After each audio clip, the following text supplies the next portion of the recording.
Good evening, everybody. Welcome back to many of you, I'm very pleased to say. And to those who are here for the first time, you are most welcome, and we hope you'll come again. I want to thank our members in particular for being here tonight, and encourage those of you who are not members to become members. I say that very frequently, and some people actually listen to it, so that's good. I also want to greet everybody who's watching this on our live stream out in the world at large. We appreciate you joining, and thank you for being part of these programs. For those of you who've been following us this fall, we've gone a much wider range. I was talking with a couple of folks on the way in, whether it was Joe Torre on the return of baseball, or Homeland on taking these events and making them into fiction. But for us, as many of you know, our programs from the beginning here have really always come back to the core issue and help us better understand the events that led to 9/11 and the subsequent world that we're all living in because of what happened. And we're very, very fortunate tonight to have with us someone who, I think it's fair to say, is up to his elbows in trying to understand and explore and look from a very different perspective at what is happening, particularly in the Middle East, but across the Muslim world as well. Even now, 15 years after 9/11, politics doesn't stop, events do not stop. The event remains central, but everything that happens after it, it becomes a permutation of future events, not only the event of 9/11 itself. So let me introduce Shadi Hamid, who is a senior fellow in the project on U.S. relations with the Muslim world in the Center for Middle East Policy at the Brookings Institution. He's the author of the new book, which will be available for you to purchase, and he will sign after the program, Islamic Exceptionalism, How the Struggle Over Islam is Reshaping the World. His previous book, Temptations of Power, Islamists and Illiberal Democracy in a New Middle East, was named a Foreign Affairs Best Book of 2014. So 2014, 2016, you've been busy. Shadi Hamid served as Director of Research at the Brookings Doha Center till January 2014. Prior to joining Brookings, he was Director of Research at the Project on Middle East Democracy and a Hewlett Fellow at Stanford University's Center on Democracy, Development, and the Rule of Law. He's a contributing writer for The Atlantic and a Vice Chair of the Project on Middle East Democracy's Board of Directors. He got his PhD in politics from Oxford University, having previously been at Georgetown.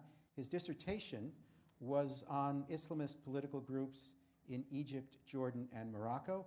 He is a Fulbright Fellow from 2005 as well. So please join me in welcoming Shadi Hamid.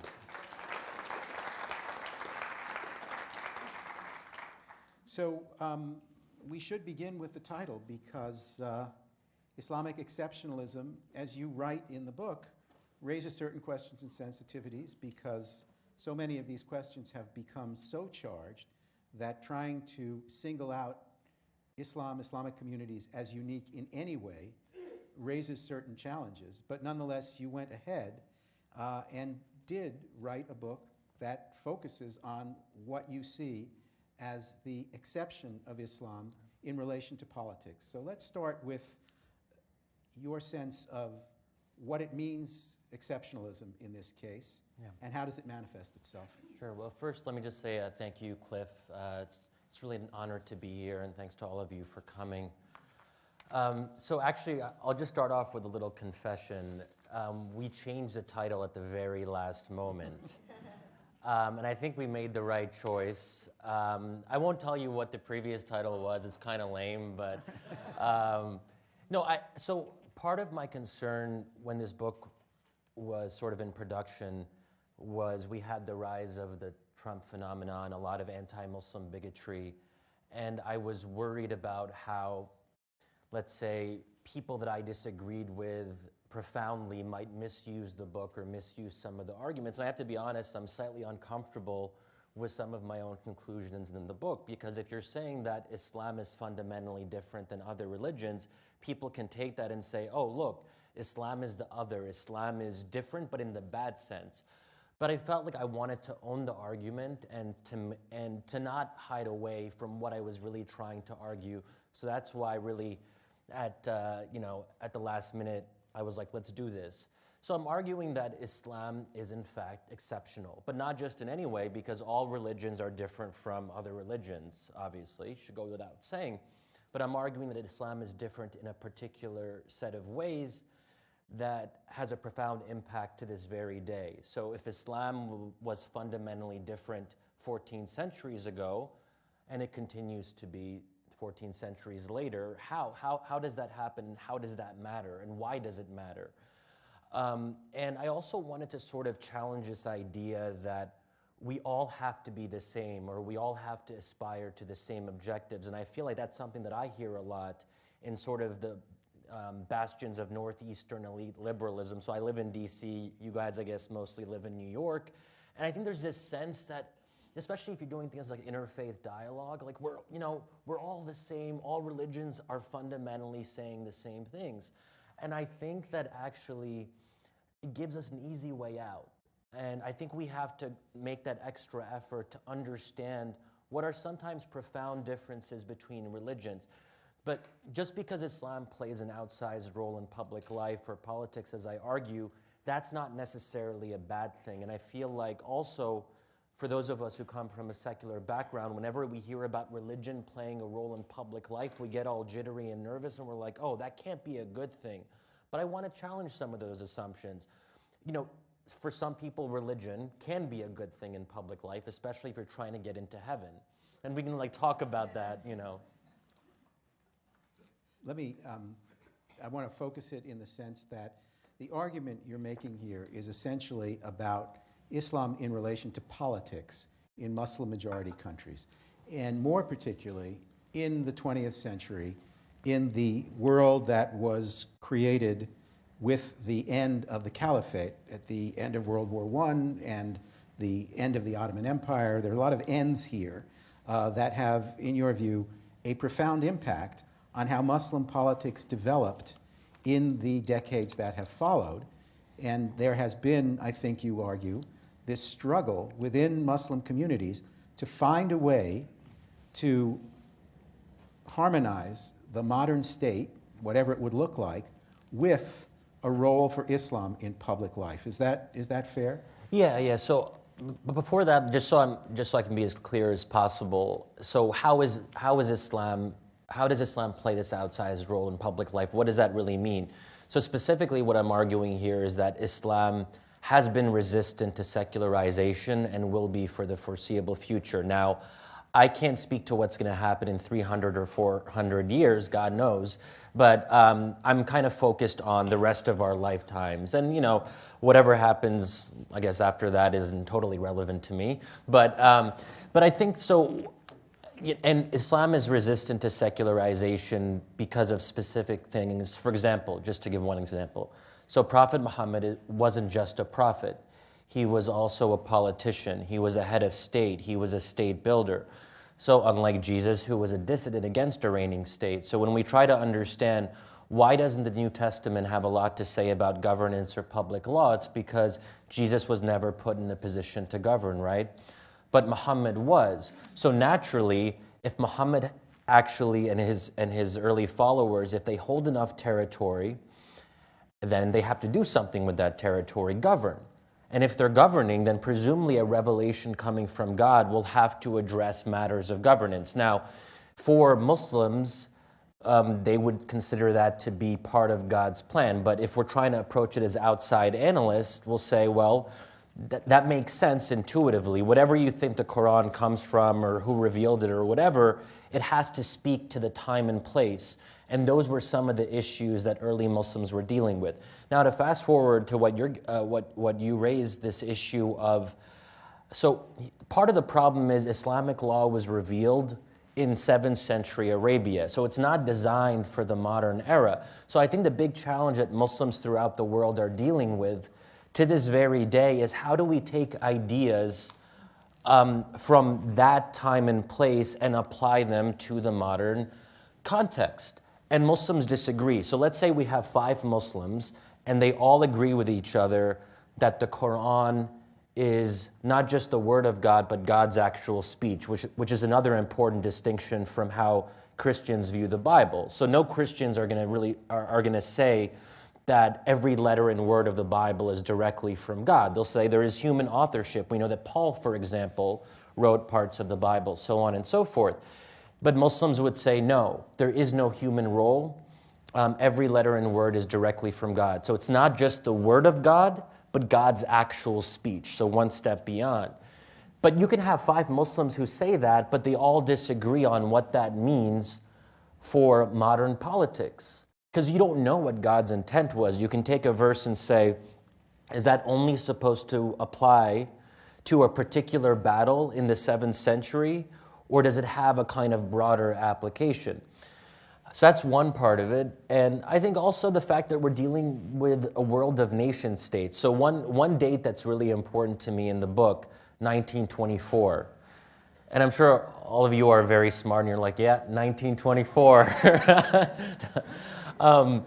But, you know, I think part of the problem is we talk about what's going on today and we focus on 2011, the start of the Arab Spring, or 2003, the Iraq invasion, and we lose a sense of the history that really flows into what's happening today. So 1924 marks the last caliphate, the formal abolition of the last caliphate, the Ottoman Caliphate.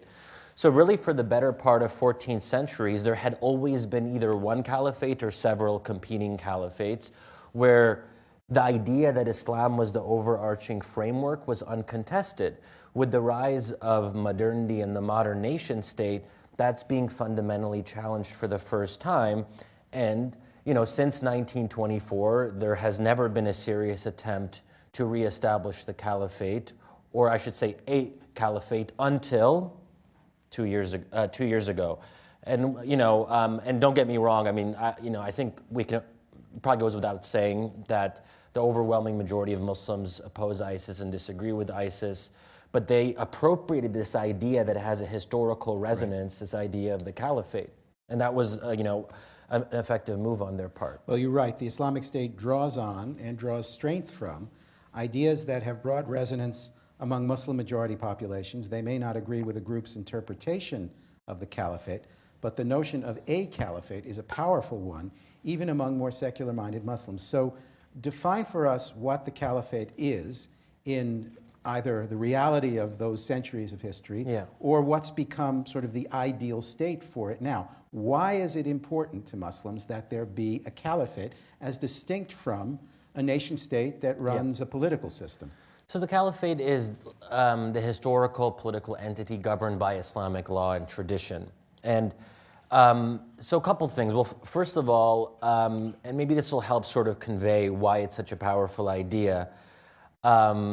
You know, growing up in the American Muslim community, in a relatively secularized environment, you know, I was more or less comfortable with being American, although like a lot of young people, I had identity issues that I had to work out over time. But like one thing that you sort of get a sense of growing up Muslim is, hey, we used to be one of the greatest civilizations the world had ever seen. And we know and we absorb that history, like whether it's science, medicine, philosophy. We hear about the great philosophers. We hear about translating great works of Greek philosophy into Arabic. We hear about people coming from all over the world to Baghdad to study at the seat of, of the great scholars. So you think about that, you're like, okay, there's these glories, but then, hey, what the hell happened to us? It's such a precipitous fall from grace. So I think a lot of what Muslims have to process, regardless of their religious background or how practicing they are, is how did we go from there to here? And that's a challenging thing to deal with. And I think what's so powerful about the idea of a caliphate, it really sort of feeds into this nostalgia. Like those were the good old days. So the Abbasid Empire, 1001 Nights, all of these things, and so it's trying to deal with this question of what went wrong, really. And so one thing I mentioned in the book is a conversation we had over Thanksgiving dinner as a family, and we had some friends over. And I think my brother was here. My brother's actually here right now. He lives in New York. But we were having this conversation, and we were talking about the rise of ISIS, and we were trying to make sense of it, because this was just a few months after ISIS had taken over the second largest city in Iraq, Mosul, and it was a challenge for us. Like, how was this possible? But we very quickly, what we found out was that we weren't just talking about now, we were going back 14 centuries ago. We were trying to make sense of events that might seem totally irrelevant to the casual observer. And this is also what I try to capture in the book, that history, like the early caliphs, the closest companions of Prophet Muhammad, they aren't historical figures to a lot of Muslims. They are people who seem alive. And you're almost on a first name basis with them, Umar, Abu Bakr, Ali, Uthman. And I sometimes I wonder, like, what's the best comparison in the American context? And I guess the closest analog are the founding fathers, but even that's not quite the same thing, right? Because we don't go around as Americans and say, well, hey, George, George back in the day, or Thomas, like, there isn't that kind of intimacy. Hamilton actually changed that, but never mind. That notion of the presence of history in a society, I mean, having traveled in many, many Muslim countries, particularly in the Middle East, I think it's at its most powerful. And I want you to talk more about that, because I can't even count the number of conversations I've had over time where very specific, far ago historical references become the turning point of a political argument about where we are today, which is not at all like the kind of arguments we would have about politics in certainly the US. I mean, there's hardly any yesterday in the US, but this notion of the presence of history, as you describe the presence of these historic figures as real people in the present, that certainly seems to me to be a very, very important part of the cultural dynamic. Yes, I think, so one example of what's really different here is that there is no equivalent to Islamic law in Christianity. So I feel like even when we talk about Sharia, there is something lost in translation, because there is nothing quite like it in the Christian tradition. The closest thing is canon law, but that's not quite the same thing. That's more about the internal hierarchy of the church and its kind of surroundings, but it doesn't really go into public law the way that Sharia does, for example, or even things like religiously derived criminal punishments, the criminal code. So I think that that's one important difference, that even with far-right Christian evangelicals in the US today, they're not talking about the creation of a Christian state the way Islamists talk about the creation of an Islamic state. Maybe they want Christian values to play a larger role, but it's not about changing the very nature of the American state in terms of the basis of law. So I think that that's, and I think one thing that that I think all of us have to make an extra effort to understand is not just the power and relevance of Islam in everyday life in the countries that I've lived in, and that some of you maybe have lived in, but it goes beyond that. It's to believe in a world where the supernatural is still relevant, that God is playing a role, God is there somewhere, and it's even. Not that, I don't want to like overstate this point, because it's ultimately just words, but even the way people use God in everyday conversation, God is in so many phrases, and granted people misuse it, so like the word inshallah, like if someone asks you to do something and you'll say inshallah, which means God willing, right? But the way it's come to be used in parts of the Middle East is that's never going to happen. So, But, and I think that, and this gets me back to this question of wanting to get into heaven. And I remember there was this one time, a mid-level Muslim Brotherhood official. So I've spent a lot of time interviewing Islamist leaders and activists, kind of immersing myself in their world and trying to understand what animates Islamists. And maybe we can get into this later, but just very briefly, Islamists are those who believe that Islam and Islamic law should play a prominent role in public life. It's a broad categorization. A lot of groups fall under that. One of those groups is the Muslim Brotherhood.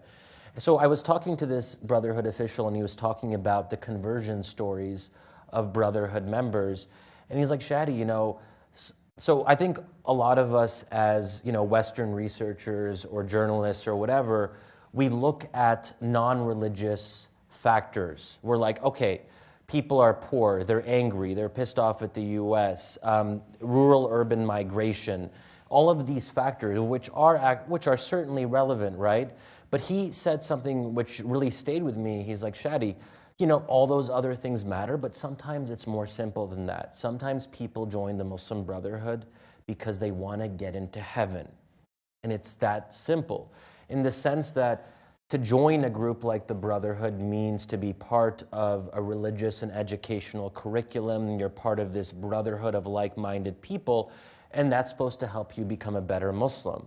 And if you become a better Muslim, then you have a better chance of getting into heaven.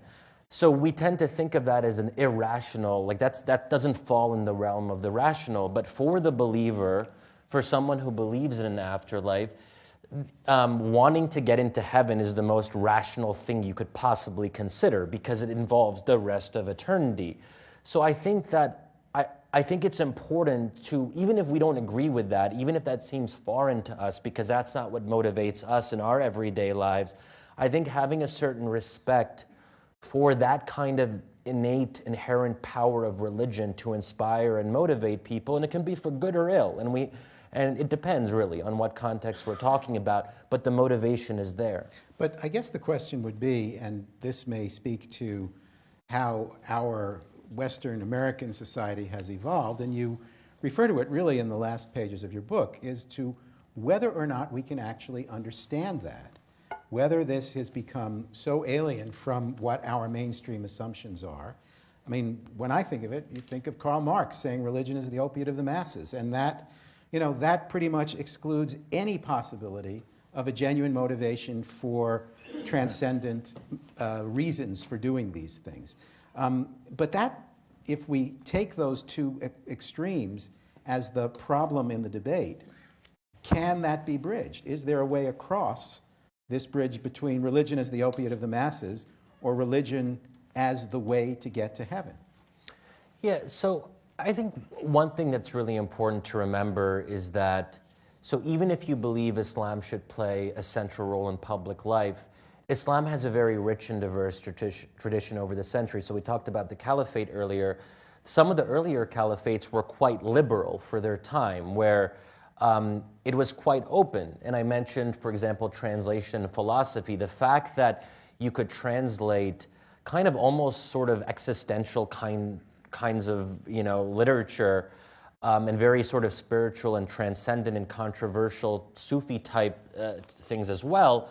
The fact that that was allowed under the rubric of a caliphate tells us something, that there wasn't a lot of censorship, that there were different schools of thought, there were different approaches to philosophy. So we shouldn't necessarily associate, when we hear caliphate or Sharia, that automatically means a harsh interpretation of Islamic law. There are also more broad-minded interpretations of Islamic law. So it really depends.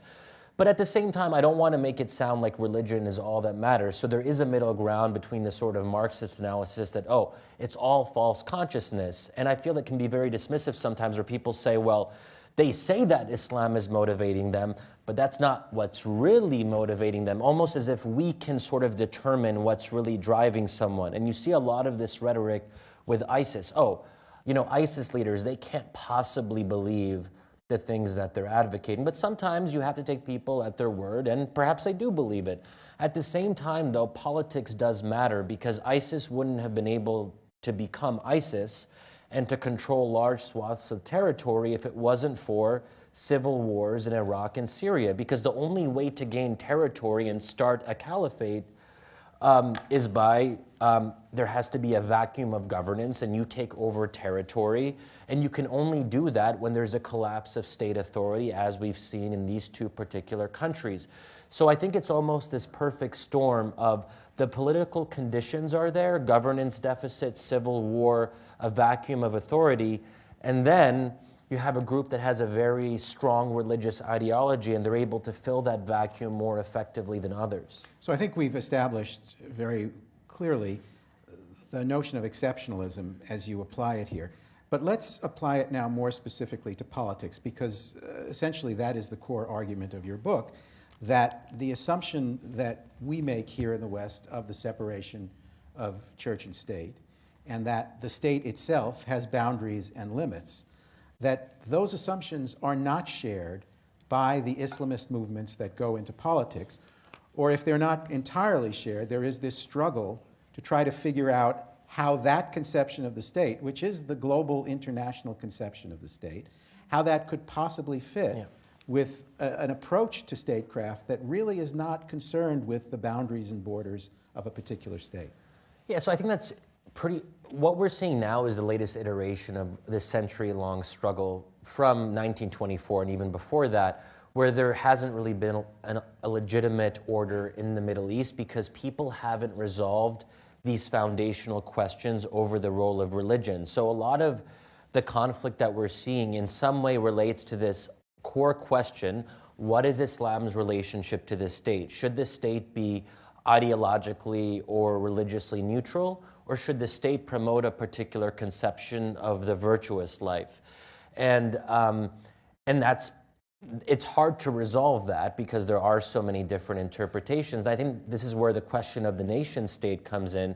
So what was different about the pre-modern era? The difference then was that if you were a subject, your relationship wasn't to a state, it was to a religious affiliation. So if you were in the Ottoman Empire and you were Jewish, you were accountable to the local rabbi and the local Jewish community. And you have these kinds of autonomous religious communities. So your primary identifier is not as a Turk. That's a modern concept, or even an Ottoman. The primary affiliation is you are a Muslim and you're part of a global ummah, a transnational body of believers that transcends borders, right? So you introduce borders and all of that is challenged, and you're asking people to transfer their loyalty from this transnational body of believers to a state.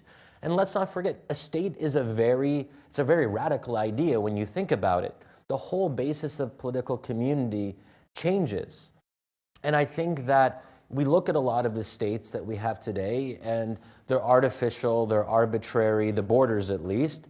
But then again, I mean, all borders are artificial because they come from nothing. They had to be created by somebody, some entity, some individual, whatever it happens to be. And I think where Islamists, and here I'm not talking about ISIS per se, so ISIS doesn't believe in the nation state at all, they want to destroy all that. There are more mainstream Islamists, those like the Muslim Brotherhood or Ennahda in Tunisia or the AK Party in Turkey, so on and so forth. They participate in the political process. They contest parliamentary elections. They work within existing state structures. So in some sense, they have accepted the nation state, but it's a kind of uneasy coexistence because in some ways how natural is it for people to identify with Jordan? Jordan is a new creation. And you have Palestinians, West Bankers, and you have original Jordanians, East Bankers, and they're trying to come under the auspices of something called Jordan. So I think that, so it's a kind of push and pull, but at the end of the day, you can't undo history, so you can't erase the fact that we have all these states. So when people say we have to think beyond the state, what does that look like? And no one has really been able to articulate what is the happy medium. So I don't think we'll ever, at least in our lifetimes, go back to some pre-modern utopia, even if that's what people deep down in their hearts, what they might want in their ideal world. What you want in your ideal world, if you're an Islamist, isn't necessarily what you can get in the real world, which is the world of the possible. So I think it's that tension. So another example of this is, maybe Islamists in their ideal world, they would want to ban alcohol consumption, to give a very practical example that has an effect on people's lives. They think, and because according to Islamic law, all scholars of Islamic law agree that alcohol consumption is prohibited. So if they want to come to power, an Islamist party like the Muslim Brotherhood, that's what they would ideally want. But they can't realistically do that in some of these countries because it provokes such a domestic uproar. The international community freaks out. They see this as a sign of more implementation of Sharia. So you have had Islamist parties in power in Tunisia, in Turkey, where they're in power, but they're not banning alcohol because that's not realistic. That said, the Iraqi parliament just banned alcohol the other day, which is, I don't know if some of you saw that, which is a very odd timing, which is a different story anyway. We should come to the caliphate now, because we talked before about its historical importance. But one of the really interesting threads that you pick up in the book is the idea that, win or lose, the Islamic State has actually set a marker down for future movements in terms of its success in establishing, in this ungoverned territory that it took over, in establishing an actual caliphate, the first one, under whatever circumstances, to be created since 1924. And that this changes the field for anyone who comes along after it, even if the Islamic State is wiped out entirely and there is no longer a physical caliphate that they can claim. So I just want to underline that this is, it seems to me, in your view, a radical game changer in relation to all of this, that their impact is not simply what they have on the ground, but having created that on the ground, they have now established that it can be done, even if they fail to maintain it. Okay, so I don't want to overwhelm all of you with pessimism. Okay, so, but in some ways I think it's too late, to be quite honest. I mean, so yes, ISIS is being rolled back and they will be defeated at some point militarily. But so for me, history matters a lot, because once history is in motion, you can't undo those events, and they affect what happens afterwards. So, in other words, even if ISIS was defeated theoretically tomorrow morning, its legacy, in my view, would be with us for the rest of our lives, because ISIS has set the gold standard for other extremist groups. Before ISIS, groups like Al-Qaeda, they were very good at destroying things, but they didn't really they governed some small pieces of territory, but they didn't really have a governance vision. That wasn't what they were about. ISIS, on the other hand, has had an unusually pronounced interest in governance. For them, the goal, at least in Iraq and Syria, has been not just to capture territory, but to hold it and govern it. And they're not just making it up as they go on. They actually have produced a lot of theological arguments and treatises on their vision of governance, right? Even things that are quite minute, really. ISIS has a vision for tax policy, which is, and if you actually look at their documents and what their understanding of economics are, in some ways, their tax policy is probably more sophisticated than Donald Trump's, oddly enough. But that's a scary part, that we shouldn't dismiss them as just being a bunch of thugs and fanatics, which is why I'm sometimes uncomfortable with how President Obama talks about ISIS, because I don't think we should dismiss them as just an accident of history. The JV team. Yeah, and I think that we have to take them seriously intellectually, because they set the standard in the sense that whenever there's an ungoverned or ungovernable piece of territory in the Middle East now, you're going to have your local extremist groups saying, hey, we want to do it like ISIS did, and we don't want to just blow something up. We want to hold that piece of territory and form maybe our own little mini caliphate or mini emirate. So that, to me, is what the historical legacy of ISIS will likely be. I think it will be that, of showing that an extremist caliphate, which is quite scary, is actually possible. And it's possible in the middle of the Middle East. Now, let's talk about the spectrum of Islamism. We talked before about Islamism as the idea that Islamic law, should have a predominant, a central, a sole role in shaping the public life of Muslim societies. And the various adjectives I use are different because there are different perspectives on this. So the Muslim Brotherhood starts in 1928, and you describe its genesis, and then the movement to further and further extremes of the political expression of this, but all based in the same idea that Islam must be central in the way Muslims live.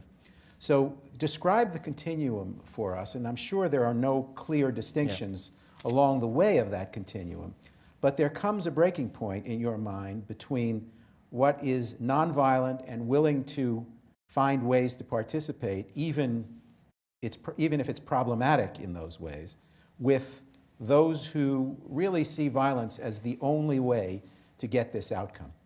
Yeah, so I think there are a couple different ways of approaching Islamism.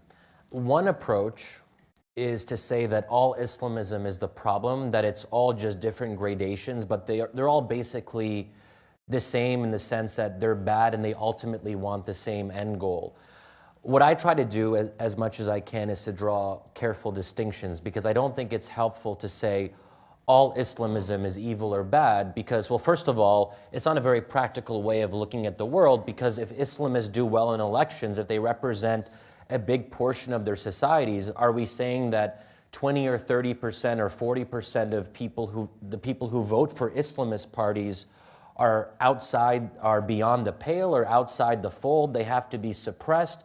And I worry that going into it with that idea, it leads to this very repressive approach, and also a kind of patronizing approach that, hey, you Muslims, you're not liberals, but you have to be liberals, and if you're not willing to be, we'll force you to be. And you can only vote for nice, fluffy, secular or liberal parties. So I think it's problematic morally because it can lead to repression, but I think it's just not a practical way of looking at the world.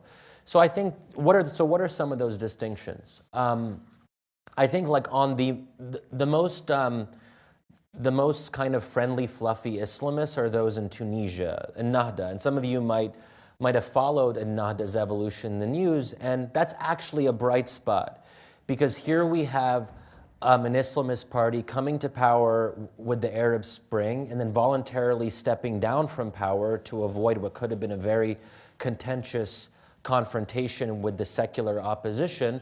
And secularists and Islamists have been talking to each other, and they've said, yes, we don't like each other, but we're going to agree to resolve our differences peacefully through the democratic process. And I think that's the most inspiring part of the Tunisian example. It's not this idea that all Tunisians are going to agree, because they're not going to. And this, I think, is a really important thing, that the divides that you have between Islamists and non-Islamists are not about policy. They're about foundational issues. And that leads to this very kind of raw and existential aspect of political competition. So people aren't debating.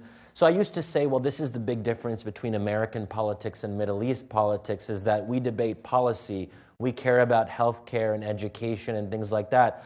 I can't actually make that argument anymore, because America is doing existential politics now. None of us care what's on Hillary's list of policy proposals. Most people who vote for Hillary are like, we're scared to death of Donald Trump and we don't want him to win. Donald Trump supporters say, we don't care whether Donald Trump is, what he thinks about a wall, if it's metaphorical wall or a serious wall. We like Donald Trump because he represents our identity. And that to me is why, I sort of get Trump, not to go on a digression here, but I feel like when I saw the rise of Trump, I'm like, I get this now.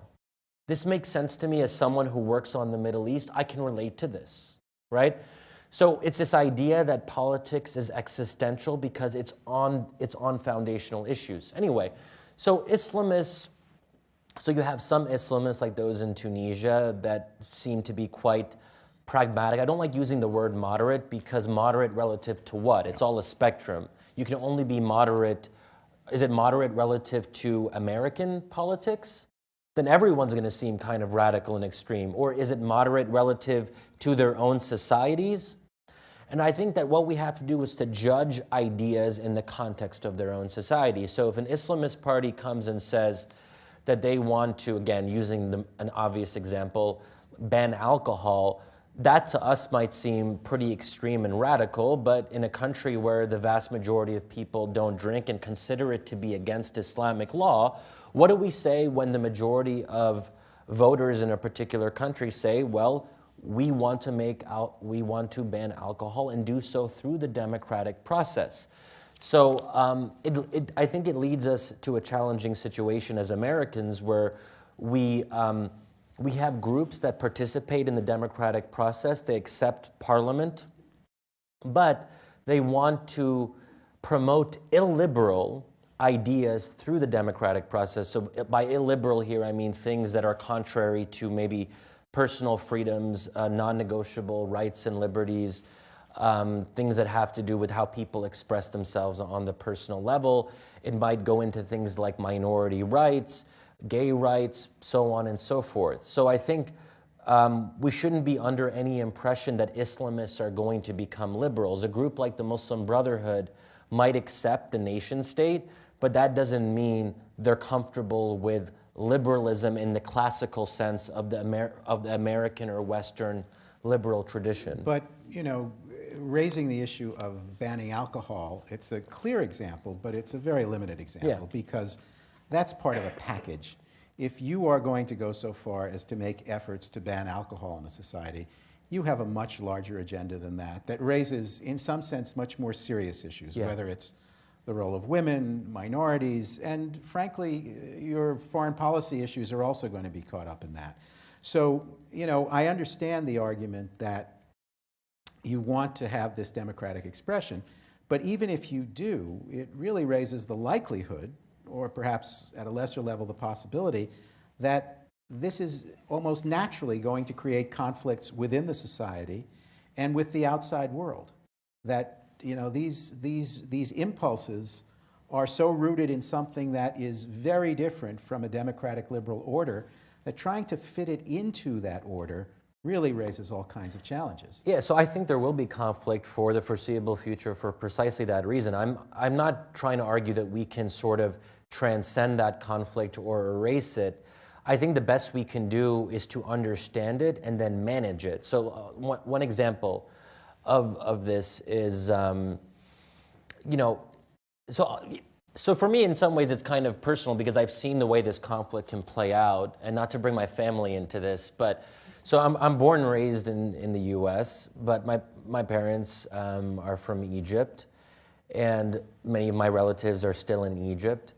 And it's a bit of a long story, which I go into in the book in some more detail, but essentially most of my relatives supported the military coup in July 2013 against the Muslim Brotherhood, but not only that, they supported the worst mass killing in modern Egyptian history, which happened in August 2013, a month after that. So essentially my relatives, so it's also a little bit weird when people who you like a lot, well, I don't like all of them, but... all right, maybe too much detail there. But like people who, these are otherwise good people, they're dear to you, you know them well, right? And I had an uncle who came out publicly and he's like, he wants to kill Muslim Brotherhood members. He hated the Muslim Brotherhood so much, and and this gets to this existential aspect that my family, which is from the secular elite in Egypt, they saw the rise of the Brotherhood as such a threat to their way of life, to how they understood their own country, that they were willing to kill and support killing to prevent that outcome from happening. And me being the kind of American, I would say, well, what about the democratic process? And they'd be, you're so naive, Shadi, you and your democracy. Because they're the ones who have to live with the consequences of elections, so for them, they don't care. And so it raises this question of how do people who said they believed in democracy in 2011 turn against it so quickly? And I think that is the real conundrum here. How do you get people who feel so threatened by each other to say, hey, we're not going to resort to military coups, we're not going to resort to massacres or insurgencies on the other side or whatever it happens to be? And so I think that and I don't want to give away the ending, but I do kind of offer some ways forward in the book which deal with power sharing. How do you get people who hate each other to live with each other peacefully and say, okay, you're secular, I'm Islamist, whatever, we're going to find a way to live together, and there are ways to do that, I think, that avoid the use of violence. But I think one thing it requires at the very least is a coming to terms with the idea that Islam will play some role in public life. And this hope for a reformation, this hope for, again, with this idea, so sometimes people will say to me things like, Shadi, hey, you guys, in this case Muslims, oh, you're having a difficult time of it, you're killing each other and fighting and all that. But don't worry, we went through that too. We went through a Reformation, Enlightenment, secularization, religious wars, 30 years war, 100 years war, whatever. You'll get there. That doesn't make you feel better? I think it's problematic because it presumes this, it's superimposing a model that was very specific to Christian Europe on a very different religion. And if we go into it saying that, hey, you guys have to go through a reformation, and that's what we're pinning our hopes on, I think we're first of all bound to be disappointed. And you're also trying to, again, you're trying to fit Islam in a very different box. So what are the common, I mean, we're coming into Clash of Civilizations territory here, because, if, and I accept your argument that the experience of the West and Christianity is not determinative of how Islam will or won't develop, but the global structures of the world, this Westphalian order that you talk about in your book. We had Henry Kissinger here earlier in the year talking about the need to defend the Westphalian order specifically against ISIS, specifically wiping it out now before this virus spread. So if there's not a compatibility in models here, how do the pieces fit together in any kind of a big picture? Well, look, I mean, I think that, so I'm not as enthralled with the nation state as Henry Kissinger is. I have skepticism about the nation state. I think that it's there and we have to accept it and it's the best we have.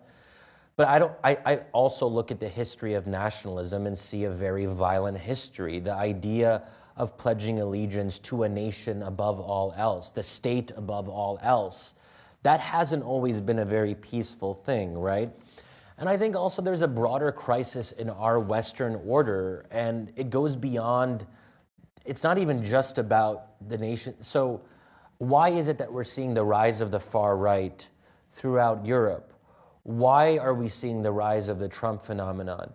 Why are we seeing recent elections in Hungary and Poland, or the rise of far-right Hindu nationalists in India, or the right in Israel, or the right in any number of countries? The list is so long now that there's a broader crisis going on here where people are searching for meaning in their politics. It just happens to be that in Muslim-majority countries, people find that meaning in religion.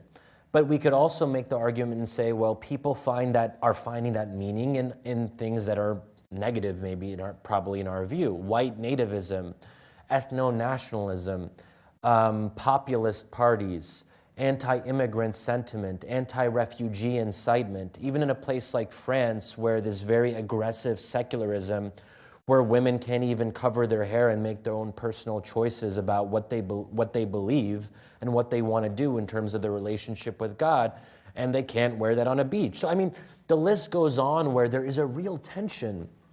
But I think that we have to kind of be a little bit more open to different models where we say, well, hey, different countries are going to approach this in different ways based on their own history, based on their own culture, and trying to find that middle ground between the fact of the nation state and the fact that people want religion to play a role. So maybe you can have a situation where on the federal level, you have strong rights protections in the Constitution, but you allow for enough federalism that you have, if there's a more religiously oriented province or locality, that they can have more religion playing a role in their particular area. And actually, it's interesting that Indonesia and Malaysia, because they're more decentralized, have actually experimented with some of this, where you have some Sharia ordinances on the local level, and you have tension because the Supreme Court might sort of roll back and say you can't do this because this violates the Constitution, but you do it within a constitutional order.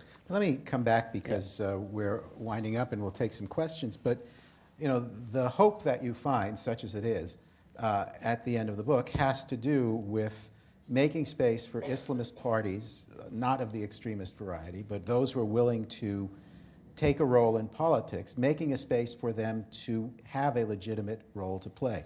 Just reading here, Islamism of the mainstream rather than extremist variety has attempted to make peace with the state, hoping to reform and redirect it instead of destroying it in favor of some pan-Islamic caliphal fantasy. Further, the demonization and marginalization of Islamists who've attempted to work within existing state structures threaten to radicalize them, not so much toward terrorism, but rather towards revolution against the state. So if there is a path to stabilization, let's call it that, and some hope for just better governance or better relations within these societies, you do seem to argue that the Islamists have got to be there within certain limits, but be there as actors in a normalized political process. Yeah, so I mean, what I think is really important as a researcher is, so I personally am skeptical of the role of religion in governance. I mean, I wouldn't want to live under a democratically elected Islamist government. I wouldn't want to live under a democratically elected kind of Christian values type government here in the US. But I think that I have to separate my own personal views. I mean, that's my personal view as a small L American liberal.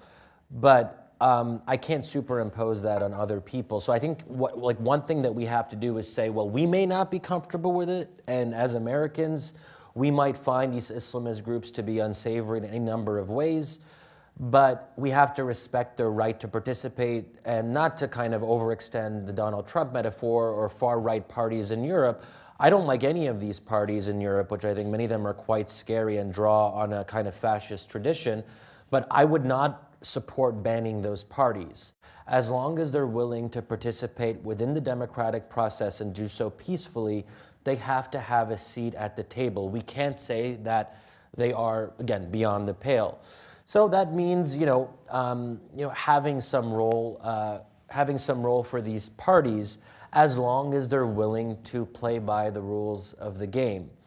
And I think that's the only realistic solution going forward. I don't see any plausible alternative to that. And again, it doesn't have to make us comfortable. We don't have to be comfortable with this.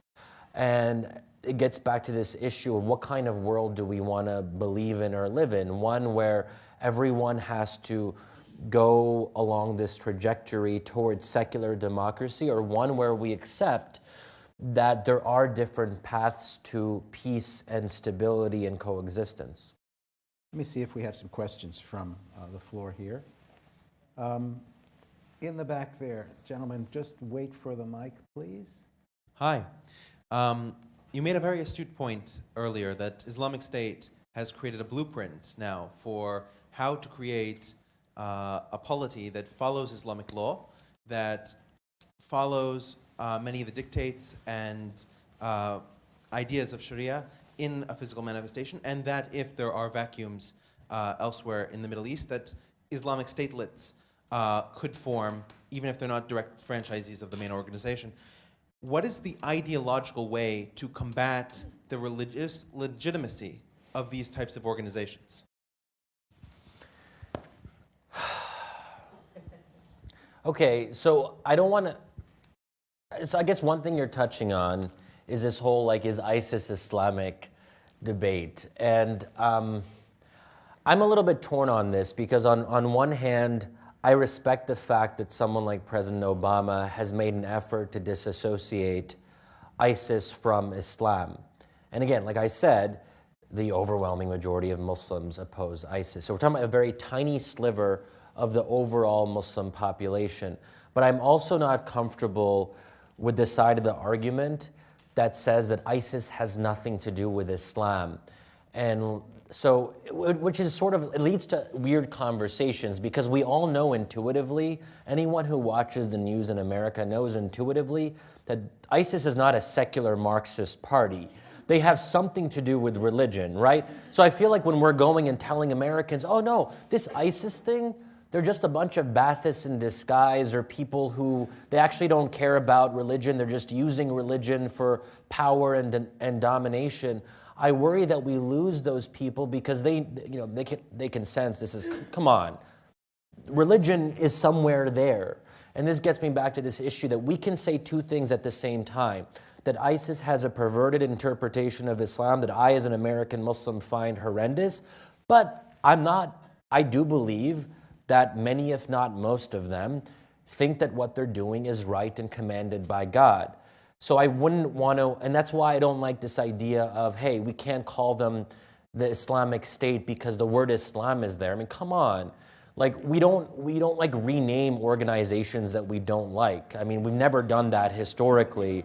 And we're like, oh, let's call it something else like Daesh, which is just the Arabic acronym for ISIS, and IS in English is Islam. Anyway, it's kind of, we have these weird debates, and where John Kerry is mispronouncing Daesh and he's obsessed with calling it, I'm like, come on.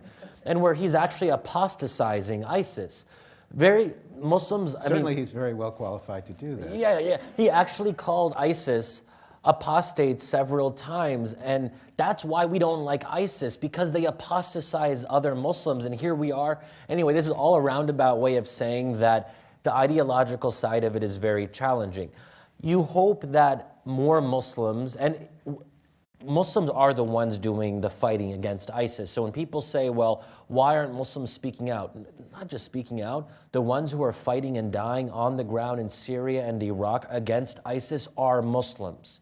The vast majority of their victims are Muslims. So let's not ever doubt that. But I'm also not comfortable with this idea that just because I'm Muslim, so I happen to be born Muslim. It could have turned out differently, right? But because of my identity as a Muslim in America, that there's some special expectation that whenever there's a terrorist attack, I have to speak out against extremism. I don't like this idea that Muslims are understood as like terrorism fighting automatons. Like that's what we do. We're just, so either we're bad or we fight terrorism.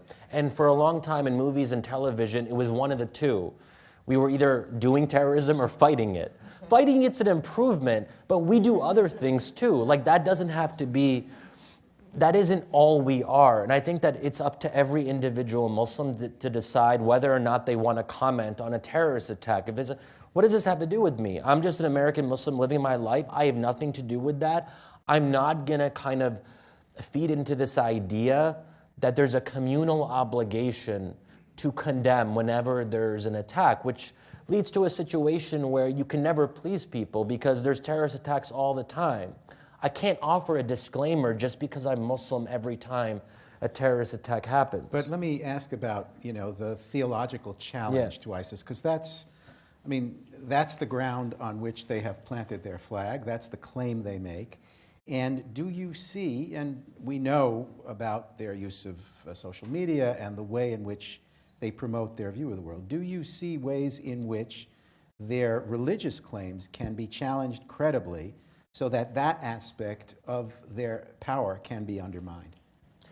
So I think that religious claims are already challenged in the sense that most people already oppose them. So I think that we can do more of that, obviously.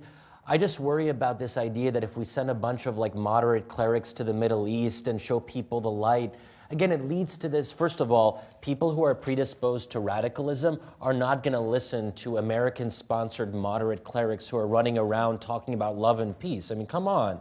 That's not, let's be realistic here. I think the thing that we can do in the short term is what we're starting to do more seriously now, which is take their territory. There is a military aspect to this because part of the allure of a group like ISIS is the fact that they have territory and they're presenting a vision for their Islamic state. And they can't claim to have a real caliphate if they don't have a real caliphate. So I think I think it's concerning that it took this long to actually start to roll them back significantly. And I think the early response to ISIS's territorial gains was half-hearted, and I think we underestimated them. And I worry that we're going to go through an endless cycle where we defeat ISIS, but then there's something after ISIS which is able to fill in the governance vacuums, because let's not forget, ISIS's predecessor seemed to have been roundly defeated in 2009. And just a few years later, they do all of this. So I worry that we're going to take our eye off the ball and say, oh, they're defeated. And because there's still civil wars and governance vacuums and those root issues aren't addressed, that there will be something else in the future. So I think that we have to, this gets into a bigger conversation about what America's long-term engagement in the Middle East should be.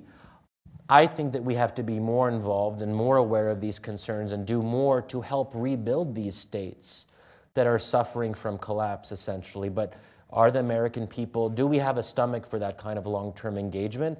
That's going to be an open question going forward. Let's see, someone maybe on this side of the room. Right here. Hang on for the mic, please. Yes. I don't need a mic. No, you need a mic. I really don't.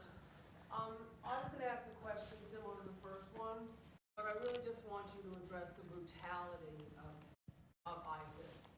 Because when you speak about the tradition of Islamic governance and Islam in governance, when you look at the absolute brutality of what they're doing, and then you talk about governance and tradition of Islam in government, it's very hard to reconcile. I mean, I could go on, but I think I'm posing the question fairly. Reconcile what and what? The whole idea that they have, that primary to their agenda is to create a caliphate and to introduce Islamic law, when what they are doing in terms of brutality is so at odds with any kind of, Any notion of law, I think you're trying to say. Now, Yeah, I do. Right. I mean, I'm not posing it all that articulately, but basically, Yeah. It's the obvious point. Yes, Obama. I understand. But let me get to the answer, because this is something actually that is laid out at some length in the book. The role of violence by ISIS. Yeah, I mean, it seems to trump just about everything. Are we coming back to this constantly? All right, go ahead. Wait, Donald Trump, you mean? No. Trump. Okay. So look, I mean, I think their brutality is one reason they've alienated so many people over time. When they first took over Mosul, there was some local sympathy towards the group because local Sunnis in Mosul hated what came before, and ISIS came in and thought, oh, maybe this will be better, but it didn't turn out to be that way. So ISIS actually does go out of its way to offer theological justifications, but the problem there is that you can cherry pick, and they find very small things in Islamic history and generalize and say, well, there was this one instant in the 7th century where something happened, and we're going to use that to justify what we're doing today. But it's also the fact that ISIS doesn't want to, the way they view the world is that the last 13 centuries haven't happened. And so slavery, we have to be honest about it. Slavery did exist in the pre-modern era, and not just in Islam, but in all major religions. So it's also a question of how do religions, we know now that slavery is bad. Society has evolved in a certain way. ISIS says we don't care about any of those norms.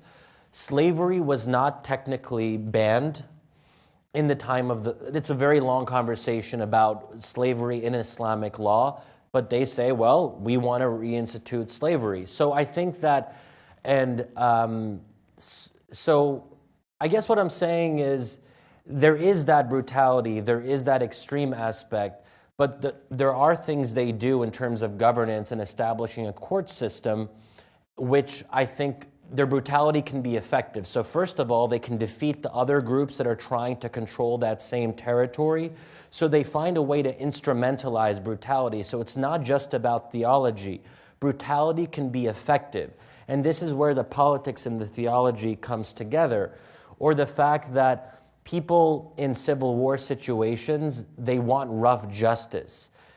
Criminality and lawlessness and looting and chaos are the primary concern of people in places like Iraq and Syria where there is no governing structure. So ISIS comes in and they say, we're going to cut people's hands off, and that's going to stop people from stealing. So they are actually able, through instrumentalizing fear, through savagery, is to have a deterrent effect on this kind of criminality. And that's why they're able to have, some people are willing to live with ISIS, so they'll say, hey, we don't like ISIS's ideology, but we think they're better than the alternative because they establish some level of safety, security, and order. The same thing with the Taliban in Afghanistan. This rough, brutal justice where people said, hey, we kind of aren't comfortable with that, but when people are in a state of absolute chaos, the number one thing they want is safety and security at whatever cost. So I think this is that's one thing that ISIS is able to draw on. Well, one of the other points you make, I think, is that their violence, as violent as it is predictable. whereas the states are very arbitrary in their exercise of violence. So you really don't know, under a totalitarian state, you really don't know when you're violating something that's going to get you in trouble, whereas at this stage with ISIS, at least in a certain, the violence has a certain simplicity to it. You know what's on and what's off, and you can act accordingly. So if you're a Sunni man who kind of like keeps to yourself and doesn't like speak out, you pretty much, you will be able to live under ISIS rule. You know what the basic rules are. So ISIS has the highest levels of brutality, but they are less arbitrary, as you said, than some, than some authoritarian or neo-fascist or totalitarian states that we've seen. Saddam Hussein being the point of comparison. The scariest thing about living under an autocratic regime, and I have lived under a couple of them, but I mean, I'm an American citizen, so I've always had an escape route, but the scariest thing, as far as I've been able to deduce, is you never know where the red line is. You're constantly wondering whether the secret police will come unannounced at dawn, and you don't know where the line is. And autocratic regimes benefit from that because they want you to be on your feet. They want you to always be doubting yourself. So ISIS says, we're going to be much more brutal than pretty much any state, with maybe one or two exceptions, because there are other states that do pretty brutal things. But putting that aside, they have very high levels of brutality, but they say, hey, if you don't steal something, then you're not going to get your hand cut off. If you do steal something, we're going to cut your freaking hand. One more. Sir, just hang on a minute. We'll get the mic. Okay. Just, yep. 1 second. Well, I just had share three thoughts. One was when you were saying how they might become part of a democratic process, and you were thinking that as might be a good thing. But what went through my head, first of all, was how the Bolsheviks and the Nazis and others were once part of a democratic process. So the slippery slope. That's what it ended, once they got power. Right. And I hope you take that into account. Yeah, And then the other thing that popped through my mind was Henry Kissinger, when he was here, and in his book about the New World Order, he has a section in there about the Muslims. And there was a part of not their total philosophy, but a piece of their philosophy that sounded to me like they wanted world dominance. And they could justify it philosophically. All right, so let's get to that. And one last. Well, hang on, because Or- 3 is it's a too many. short one. 3 is The too other many. one was, 3 is too you many. didn't say much about finance, and I don't believe it's all due to religion. Okay. That finance plays a role too. All right. Yeah, so I mean, the one person, one vote, one time argument is one that has to be contended with. So the idea there, in other words, is that, and we're not talking here about ISIS or Al Qaeda or other extremist groups. We're talking about groups that participate in elections. What happens if they come to power through elections and then they decide to end democracy as we know it?